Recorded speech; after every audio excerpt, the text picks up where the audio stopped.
ഔദ്യോഗികമായിട്ട് മീറ്റിംഗ് ആരംഭിക്കാം. അപ്പം ഡയസിലേക്ക് സ്വാമിയും ശേരമാമനും ഒക്കെ ഒന്ന് കടന്നിരിക്കണം. ഗുരുവന്ദനം തവ പാദപങ്കജവന്ദനം വന്ദനം ഗുരുവന്ദനം തവ പാദപങ്കജവന്ദനം ഇഹലോകവും പരലോകവും ഉലകാകയും നിറയുന്നൊരാ കരുണയാം പൊരുളിന്നു ഞങ്ങളിലാകണേ കരുണാമയ. ഇഹലോകവും പരലോകവും ഉലകാകയും നിറയുന്നൊരാ കരുണയാം പൊരുളിന്നു ഞങ്ങളിലാകണേ കരുണാമയ. വന്ദനം വന്ദനം വന്ദനം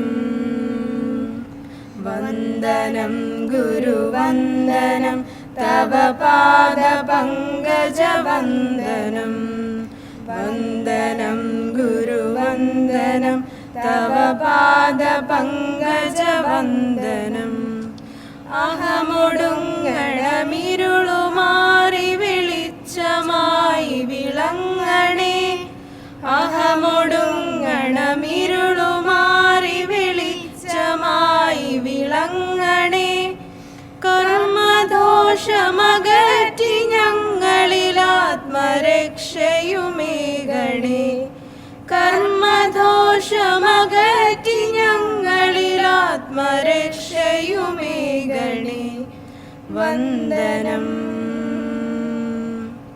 വന്ദനം വന്ദനം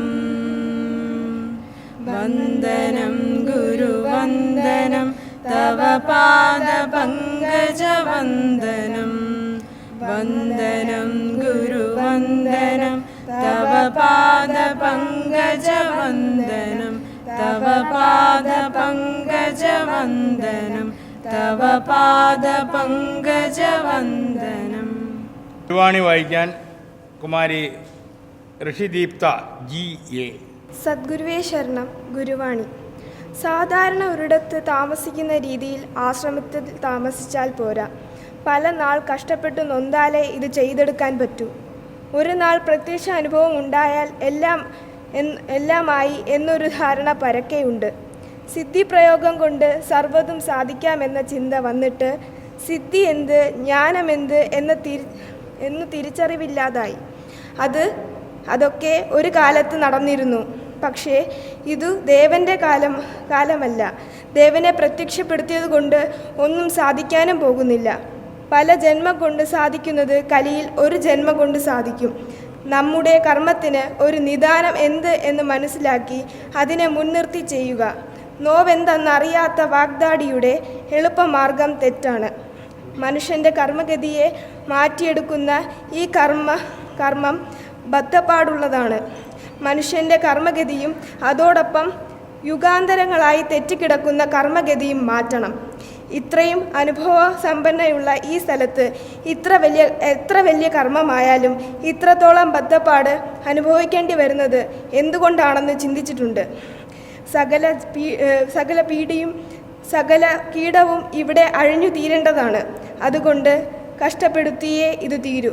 ഗുരുചരണം ശരണം. അധ്യാത്മമാസിക 1994 നവംബർ, പേജ് നമ്പർ 5-6.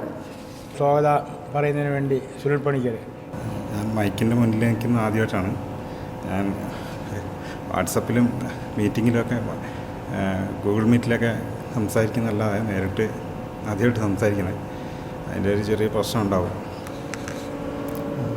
25ാമത് ഗുരുവിൻ്റെ 25ാമത് ആദിസങ്കല്പ ലയന വാർഷിക ഉച്ച കഴിഞ്ഞുള്ള സത്സംഗം മീറ്റിങ്ങിൽ സ്വാമിയെ നമ്മുടെ എല്ലാ പ്രവർത്തനങ്ങൾക്കും എപ്പോഴും ഓടിയെത്തുന്ന പത്മപ്രകാശ സ്വാമിയെ ഈ മീറ്റിങ്ങിലേക്ക് സ്വാഗതം ചെയ്യും.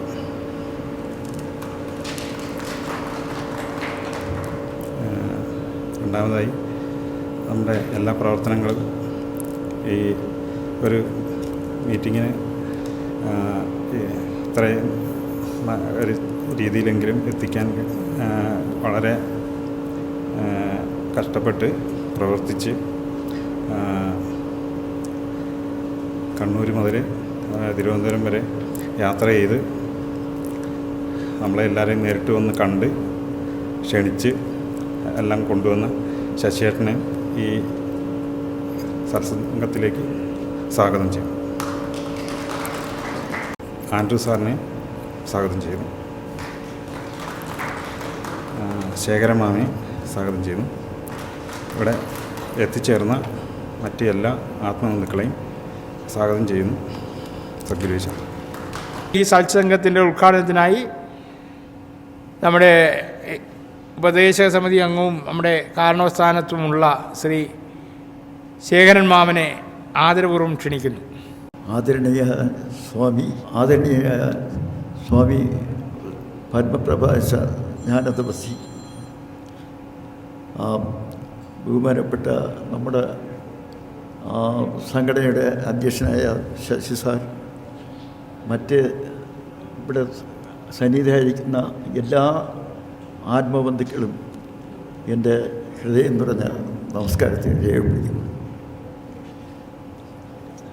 എനിക്ക് ഈ ഗുരുവിൻ്റെ ആദിസങ്കല്പ സന്ദേശ സമ്മേളനം ഉദ്ഘാടനം ചെയ്യുന്നൊരു കർമ്മമാണ് എനിക്ക് തന്നിരിക്കുന്നത്. അതായത് ഗുരു അത് ഉദ്ഘാടനത്തിന് മുമ്പായിട്ട് 1-2 വാക്കുകൾ മാത്രം ഒരു അനുഭവത്തിനെ പറഞ്ഞുകൊണ്ട് ഞാൻ അതിൻ്റെ സമ്മേളനം ഉദ്ഘാടനം ചെയ്യുന്ന കർമ്മത്തിലോട്ട് നീങ്ങാം. അതായത് ഗുരുവുമായിട്ട് ഞങ്ങൾ ഒരു 4-5 പേരിരിക്കുന്ന സമയത്ത് ഒരു പ്രാവശ്യം ഗുരു സംസാരിച്ചുകൊണ്ടിരിക്കുമ്പോൾ അവിടെ നമ്മുടെയൊക്കെ മനസ്സുകൾ ഗുരു പഠിച്ചുകൊണ്ടായിരിക്കും, അവിടെ കുടിയുന്നവരുടെ മനസ്സുകൾ ഗുരു പഠിച്ചുകൊണ്ടായിരിക്കും. ഗുരു പറഞ്ഞു, ഇടാ നിങ്ങളെല്ലാവരും ഈ നമ്മുടെ ഇതിൻ്റെ കാര്യങ്ങൾ മനസ്സിലാക്കണമെങ്കിൽ ഇത് നമ്മുടെ ഗുരുമാർഗം ഗുരു എന്നുള്ള രീതിയിൽ നിങ്ങൾ ഇങ്ങനെ ഗുരുവിൻ്റെ കൈ വിറയ്ക്കുന്നുണ്ടായിരുന്നപ്പോൾ അത്ര ഊക്കമായിട്ട് നിങ്ങൾ ഇരക്കി പിടിച്ചോളണം എന്ന് അങ്ങനെ വിടാതെ നിങ്ങൾ കൊണ്ടുപോയാൽ അത് എപ്പോഴും നിങ്ങൾക്ക് ഗുണമേ ചെയ്യുമെന്ന് ഗുരു ഒരിക്കൽ ഞങ്ങളെ നിങ്ങൾത്തി സംസാരിക്കുകയുണ്ടായി. അതേപോലെ ഗുരുവിൻ്റെ കൂടെയുള്ള പാലക്കാടുള്ളൊരു യാത്രയിൽ ഞാൻ ഇവിടെ ആശ്രമത്തിൽ നിന്ന് പുറപ്പെടുന്നതിന് മുതൽ തിരിച്ച് ആശ്രമത്തിൽ വരുന്നവരെ ഉള്ള ദിവസങ്ങൾ ഞാൻ കൂടെ ഉണ്ടായിരുന്നു. അപ്പോൾ ഓരോ സ്ഥലങ്ങളിൽ ചെല്ലുമ്പോഴും ഗുരു ആ ക്യാമ്പ് കഴിഞ്ഞിട്ട് പോകുമ്പോൾ ആ കൂടെ പോയവർ ആരൊക്കെ ഉണ്ടെന്നുള്ളത് സകലവരെ അന്വേഷണം നടത്തിയിട്ട് ഗുരു യാത്രയാവും. അത്ര സ്വന്തം കുഞ്ഞുങ്ങൾ വാത്സല്യത്തോടെ രക്ഷകർത്താക്കൾ കൊണ്ടുപോകുന്നതിനേക്കാൾ ഉപരിയാണ് ഗുരു ആ ഉത്തരവാദിത്വം ഏറ്റെടുത്ത് നടത്തിയിരുന്നത്. അങ്ങനെ ഗുരുവിൻ്റെ രീതി, ഗുരുവിൻ്റെ പിന്നെ ഭക്തജനങ്ങളുടെ ശിക്ഷണങ്ങളുടെ സ്നേഹം, ഇതെല്ലാം കൂടെ പോയതിൽ എനിക്ക് അനുഭവിച്ചറിയാനുള്ളൊരു ഭാഗ്യം കിട്ടി. പിന്നീട് ഈ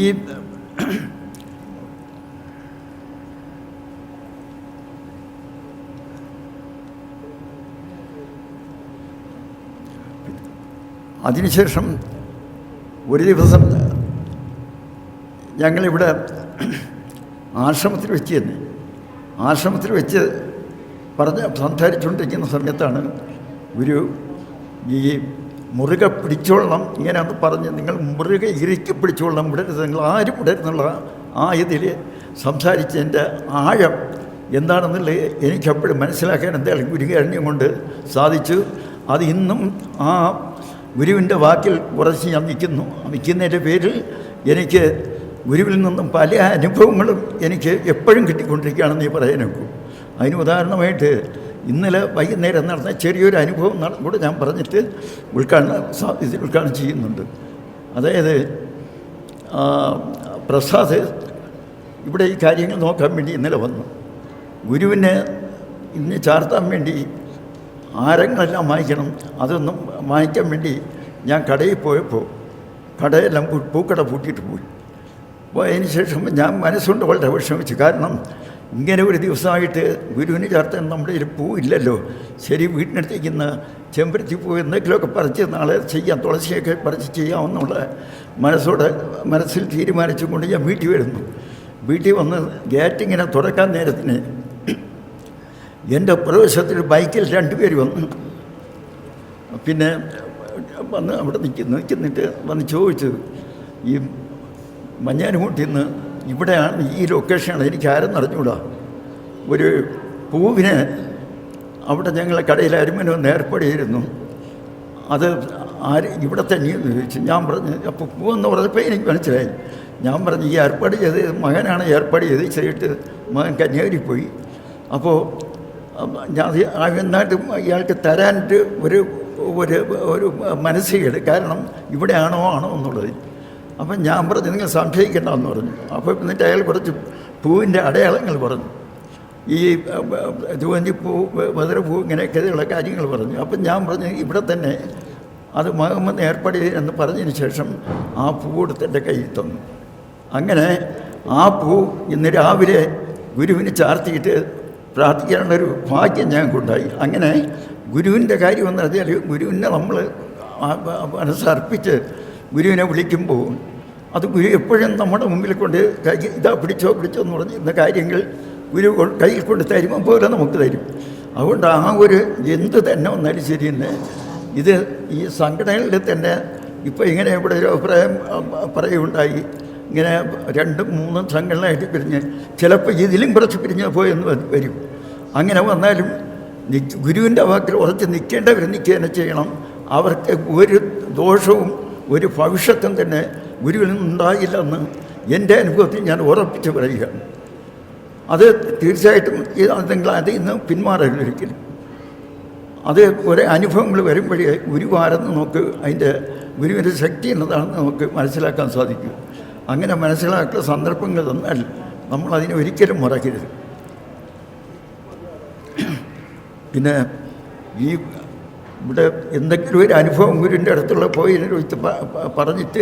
പറഞ്ഞില്ലെങ്കിൽ നമുക്ക് ഈ കൂട്ടത്തിന് ഇവിടെ നിന്ന് നമുക്ക് സംസാരിക്കുന്നതിൽ ഒരു അർത്ഥമില്ല എന്നുള്ളതിന് മനസ്സിലായിക്കൊണ്ടാണ് ഞാനത് പറയാൻ കാര്യം. അതുകൊണ്ട് ആ പറയേണ്ട കാര്യങ്ങൾ ഒന്ന് ചെറുതായിട്ട് പറഞ്ഞു കഴിഞ്ഞ് ഈ ഔപചാരികമായിട്ട് എന്നെ ഏൽപ്പിച്ച കർമ്മം ഞാൻ നിർവഹിച്ചുകൊണ്ട് ഈ ആദ്യ സങ്കല്പ ലയന സന്ദേശ സമ്മേളനം ഞാൻ ഉദ്ഘാടനം ചെയ്തുകൊള്ളു. ആദിസങ്കല്പ ലയന സന്ദേശം, അതിനായിട്ട് സ്വാമി പത്മപ്രകാശ ജ്ഞാന താപസി ജനറൽ സെക്രട്ടറി ഗുരുമാർഗം പ്രകാശ സഭയെ ആദരപൂർവ്വം ക്ഷണിക്കുന്നു. നമ്മൾ ആദിസങ്കല്പം എന്ന വാക്ക് തന്നെ ആദ്യമായിട്ടാണ് നമ്മൾ 25 വർഷം മുമ്പ് കേട്ടത്.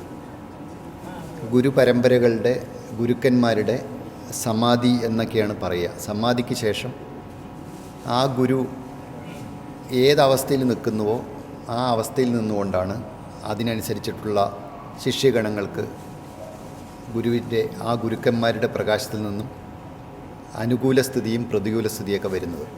അതൊരു ശിഷ്യ സമൂഹത്തിൻ്റെ പ്രാർത്ഥനയും ശിഷ്യന്മാരുടെ സങ്കല്പവും ആഗ്രഹങ്ങളും ചിന്തകളും നേരിട്ട് ഗുരുവിലോട്ട് പോയി ചേരുകയും അത് ഗുരു പ്രകൃതിയിലൂടെ ശിഷ്യരിലേക്ക് ആ ഓരോരുത്തർ സങ്കല്പം ചെയ്യുന്നതും പ്രാർത്ഥിക്കുന്നതിനനുസരിച്ച് ഒരുക്കി തരികയും ചെയ്യുന്ന ഒരു വിശേഷമാണ് നമ്മുടെ പരമ്പരയ്ക്ക് കിട്ടിയിട്ടുള്ളത്. ഗുരു ശരീരത്തിലുണ്ടാവുമ്പോൾ നേരിട്ട് വാക്കുകൾ കിട്ടും, അത് പ്രകൃതി ഏറ്റെടുത്ത് നമുക്ക് അനുകൂലമാക്കും.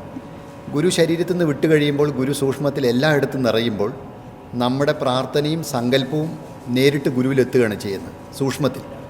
സൂക്ഷ്മത്തിൽ നിന്ന് ആ എത്തിയ നമ്മുടെ പ്രാർത്ഥനയുടെയും സങ്കല്പത്തിൻ്റെയും ഫലം പ്രകൃതിയിലൂടെ നമുക്ക് അനുകൂലമാക്കി തരികയാണ് ഗുരു ഇപ്പോൾ ചെയ്യുന്നത്. അതാണ് ആദിസങ്കല്പം. അപ്പോൾ നമ്മൾ പ്രാർത്ഥനയ്ക്ക് എത്ര പ്രാധാന്യമുണ്ട്, നമ്മളുടെ സങ്കല്പത്തിന് എത്ര പ്രാധാന്യമുണ്ട്, അതാണ് നമ്മളെ മറ്റേതിലേക്കും വിടാതെ ഗുരുവിൻ്റെ ആഗ്രഹത്തിന് വിരുദ്ധമായി പ്രവർത്തിക്കുന്ന ശക്തികൾക്കെതിരെ നമ്മളെ കൂട്ടായ്മയിൽ ഒരുമിപ്പിച്ച് നിർത്തുന്നത് ഗുരു തന്നെ. അതാണ്. അപ്പോൾ ഈ ഒരു പ്രാർത്ഥനാ സങ്കല്പം സദാസമയവും നമ്മൾ എന്താണോ ആഗ്രഹിക്കുന്നത് അതിനനുസരിച്ച് ഒരുങ്ങി വരും. വീട്ടിൽ നമ്മളുടെ കുടുംബ പ്രശ്നമാണ് ഗുരുവിൻ്റെ അടുത്ത് ചോദിക്കുന്നതെങ്കിൽ നമ്മളുടെ കുടുംബത്തിൻ്റെ കാര്യങ്ങൾ ഗുരു ഗുരുവിലെത്തി അത് പ്രകൃതിയിലൂടെ അനുകൂലമായി വരും. നമ്മൾ ഗുരുവിൻ്റെ ലക്ഷ്യമാണ് നമ്മൾ ചോദിക്കുന്നതെങ്കിൽ ഗുരുവിൻ്റെ ലക്ഷ്യം പ്രകൃതിയിലൂടെ വരും. ഒരു ഉദാഹരണം കൂടി പറഞ്ഞുകൊണ്ട് ഞാനിത് എത്രയും പെട്ടെന്ന് അവസാനിപ്പിക്കാം. നമ്മൾ കഴിഞ്ഞ വർഷങ്ങളായിട്ട് ഒരുപാട് പേര് ഓരോ രീതിയിലാണ് പ്രാർത്ഥന നമ്മൾ കാണാറുണ്ട് സന്യാസ സംഘത്തിൽ. അപ്പോൾ അതിൽ ഓരോ സന്യാസിമാർക്ക് ശരിക്കും അവർക്ക് സങ്കല്പം എന്താണെന്നൊന്നും ഞങ്ങളുടെ ബാച്ച് മുതലുള്ള സന്യാസിമാർക്ക്, പ്രത്യേകിച്ചിട്ട് ഗുരുവിൻ്റെ ലയനത്തിന് ശേഷം വന്ന സന്യാസിമാർക്കൊന്നും അങ്ങനെയൊന്നും പറഞ്ഞു തന്നിട്ടില്ല സീനിയേഴ്സ്.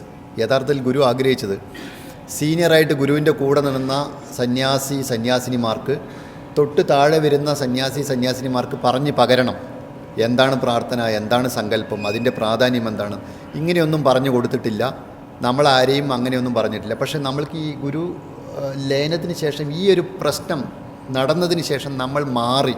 ഇപ്പം എന്നെ സംബന്ധിച്ച് ഞാൻ മാറിയതിന് ശേഷം വരുന്ന അനുഭവ തലം എന്താണ്? നമ്മളറിയാതെ നമ്മളിലേക്ക് ഗുരു പ്രവർത്തിപ്പിക്കുന്ന ഒരു പ്രകൃതിയുടെ അനുകൂലാവസ്ഥയുണ്ട്. ഈ അനുകൂലാവസ്ഥ കാണുമ്പോൾ നമ്മൾക്ക് ഇത് ഗുരു എന്താണ് ഇങ്ങനെ ചെയ്യുന്നത്, ഇതെന്താണ് ഇത്രയും അനുകൂലമായിട്ട് നമുക്ക് നിൽക്കുന്നത്, അല്ലെങ്കിൽ പ്രതികൂലമായിട്ട് പ്രകൃതി എതിർത്ത് നിൽക്കുന്നതിനെ പൊട്ടിക്കുന്നൊരു സ്വഭാവം. അപ്പോൾ നമ്മളുടെ ശക്തമായ മനസ്സുരുകിയ ഒരു പ്രാർത്ഥന വരുമ്പോൾ അത് മുറ്റം പൊട്ടുകയാണ്. ഇങ്ങനെ അനവധി തലങ്ങളിൽ അനുഭവം വരുമ്പോൾ നമുക്ക് മനസ്സിലായ ഒരു കാര്യം, ഗുരു സൂക്ഷ്മത്തിൽ അതിശക്തമാണ്. ആ ശക്തി, സൂക്ഷ്മത്തിൽ നിൽക്കുന്ന ശക്തിയോട് നമ്മൾ കൂട്ടായ്മയോടുകൂടി അപേക്ഷിക്കുമ്പോൾ അത് പ്രകൃതിയിൽ നിന്ന് കനിവായി വരണം. അല്ലാതെ നമ്മൾ നാളെ രാവിലെ എണീറ്റ് പോയിട്ട് അവരെ തല്ലിയൊടിക്കാനോ അല്ലെങ്കിൽ അവരെ തിരുത്തി അടിച്ചൊതുക്കാനോ കഴിയുന്നതല്ല ഈ കർമ്മം. ഈ കർമ്മം പ്രകൃതിയിൽ തമ്മിലുള്ള യുദ്ധമാണ്.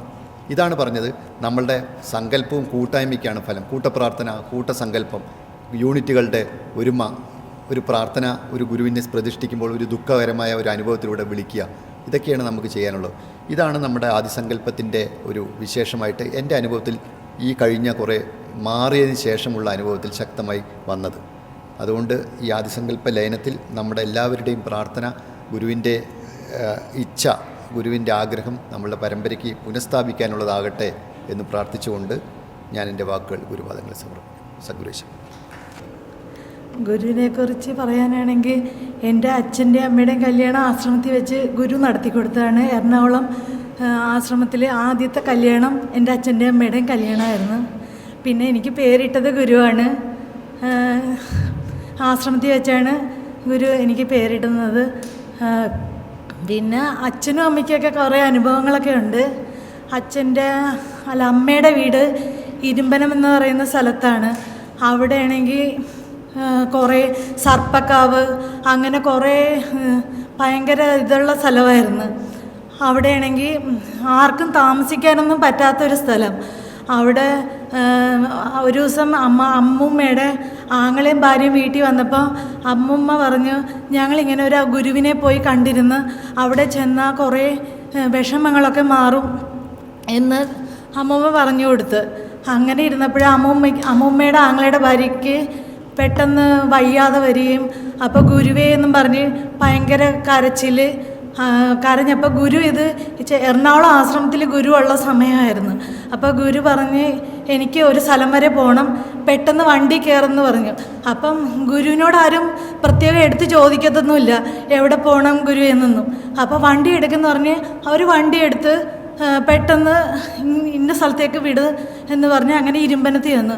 അപ്പോൾ അവിടെ ആൾക്കാരെല്ലാം, പിന്നെ എത്രയോ ആൾക്കാർ വന്നിട്ട് എത്രയോ ജ്യോത്സ്യന്മാർ വന്ന് നോക്കിയിട്ടും മാറാത്ത ഈ സർപ്പത്തിൻ്റെ ദോഷവും ഈ വെച്ചാരാധനയുടെ ദോഷമൊക്കെ എങ്ങനെ മാറാനോ എന്നുള്ള രീതിയിൽ എല്ലാവരും നോക്കിക്കുക, ഇദ്ദേഹം എന്താണ് ഈ കാണിക്കണത് എന്നൊന്ന് അറിയണം എന്നും പറഞ്ഞ്. അപ്പം ഗുരു ഇങ്ങനെ ഓരോ പാദം വെക്കുമ്പോഴും അവർക്കെല്ലാം കിട്ടേണ്ട മോക്ഷങ്ങളിങ്ങനെ കിട്ടിപ്പോവുകയാണ്. പക്ഷേ ഇത് ആൾക്കാരിങ്ങനെ നോക്കി നിൽക്കുന്നുണ്ട്. പക്ഷേ ഗുരു ഇങ്ങനെ നടന്ന് ആ വീട്ടിൽ ചെന്നപ്പോൾ അമ്മൂമ്മയുടെ ആങ്ങളുടെ ഭാര്യ കിടപ്പിലാണ്. ഗുരു ചെന്ന് പെട്ടെന്ന് തീർത്ഥം കൊടുത്തു, ഭസ്മം നെറ്റിയിൽ തൊട്ട് കൊടുത്തിട്ട് പറഞ്ഞ് എണീറ്റിരിക്കാൻ പറഞ്ഞു. ആ അമ്മൂമ്മ എണീറ്റിരുന്ന് കഴിഞ്ഞ് പറഞ്ഞ് അവിടെ ഇതുണ്ട്, സർപ്പങ്ങളൊക്കെ ഉള്ളത് പാലയല്ലേ, പാല മുറിക്കാനൊന്നും പറ്റില്ല. അങ്ങനെ ഇരുന്നപ്പോഴാണ് ആ പാല മരത്തിൽ നിന്ന് ഒരു കമ്പ് മുറിച്ച് അമ്മൂമ്മയുടെ ആങ്ങളോട് പറഞ്ഞ് ഒരു കമ്പ് അപ്പൂപ്പൻ മുറിക്കണമെന്ന് പറഞ്ഞ് അപ്പൂപ്പൻ ആ ഒരു കമ്പ് മുറിച്ച് കഴിഞ്ഞ് പിന്നെ അവിടെ എല്ലാ മരങ്ങളും മുറിക്കുകയും അതുപോലെ വീടുകളൊന്നും വെക്കാൻ അവിടെ പറ്റത്തില്ല. പക്ഷേ ഇപ്പോൾ അവിടെ നമ്മുടെ ബന്ധുക്കൾ തന്നെ 19 കുടുംബം അവിടെ വീട് വെച്ച് നല്ല സുഖമായിട്ട് താമസിക്കുന്നു. അങ്ങനെ കുറേ പിന്നെ വേറെ ഗുരുവിൻ്റെ കൂടെ അമ്മയൊക്കെ യാത്ര പോയപ്പോഴും കുറേ അനുഭവങ്ങളൊക്കെ ഉണ്ട്. അതൊക്കെ എനിക്ക് ശരിക്കും പറഞ്ഞു തരാനൊന്നും അറിയത്തില്ല. എങ്കിലും ഗുരു ഇങ്ങനെ യാത്ര പോയപ്പോൾ ഇങ്ങനെ കാക്കകളിങ്ങനെ വന്ന് ഗുരുവിൻ്റെ പാദത്തിൽ വന്ന് ഇങ്ങനെ തൊട്ടിട്ട് പോകുന്ന പോലെ. അപ്പോൾ എല്ലാവരും ചോദിച്ചു, ഗുരു ഇതെന്താണ് കാക്കകൾ വന്നിങ്ങനെ ഗുരുവിനെ ശല്യം ചെയ്യുന്നത്? അത് ഓരോ പിതൃക്കളാണ്, അതിങ്ങൾക്ക് മോക്ഷം കിട്ടാൻ വേണ്ടിയിട്ട് അതിങ്ങൾ വരുന്നതാണ് എന്ന് പറഞ്ഞു കൊടുത്തിട്ടുണ്ട്. അങ്ങനെ കുറേ അനുഭവങ്ങൾ അമ്മ വീട്ടിൽ പറയണ കേട്ടിട്ടുണ്ട്. എനിക്ക് വ്യക്തമായിട്ടൊന്നും പറഞ്ഞു തരാൻ അറിഞ്ഞുകൂടാ.